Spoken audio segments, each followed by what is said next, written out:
کە لە کەلار دیمەنێکی سەرنجڕاکێشی هاندەرێکی زۆر ئامادەی بینینی یاریەک بوون، یاریەک لە تیپە میلیەکانە و ڕۆژنامەنووسێکی وەرزشی لەوێ دانا لەتیف کە ڕۆژنامەنووسێکی چالاکە لە بواری وەرزشی کوردستان و تایبەتی لەوێ لە تیپە میلیەکان و فێرگەکانە کارەکە وێنەیەکی جوانی تۆمار کردووە و ئەو وێنەیەشی ناردووە بۆ بەرنامەی سپۆرت مەگەزین.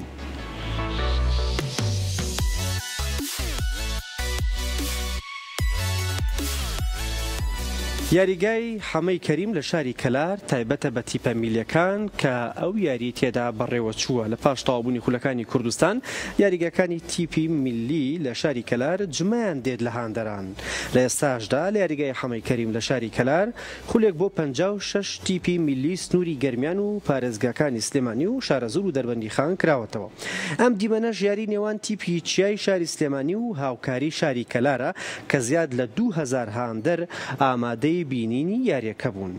یاریگاکە لە سنووری شارەوانی شاری کەلاردایە. شارەوانی شارەکە بۆ خزمەتی وەرزشکاران دروستی کردو و لە ئێستادا یەکێک لە یاریگا پڕجوڵە و هاندەرەکانی کوردستانە. لەوێش هاندەرانی وەرزشی و ڕۆژنامەنووسان ڤیدۆکەیان بڵاو کردوتەوە لە سۆشیال میدیا و دەڵێ حەزمان کردووە ئەم جوانیەی یاری نێوان هاوکاری کەلار و چیای سلێمانی بە ڤیدۆ پیشانی هەمووان بدەین کە یاریگای حەمەی کەریم کە شوێنێکی گونجاویشی نییە بۆ ئامادەبوونی هاندەران، بەڵام بە دوو ڕیز هاندەرێکی زۆر لەوێ ئامادەی بینینی ئەو یاریەی تیپە میلیەکان بوون کە ڕۆژنامەنووس دانا لەتیف ئەمانەی تۆمار کرد و بەسپاسەوە بۆ سپۆرت مەگەزینی ناردووە.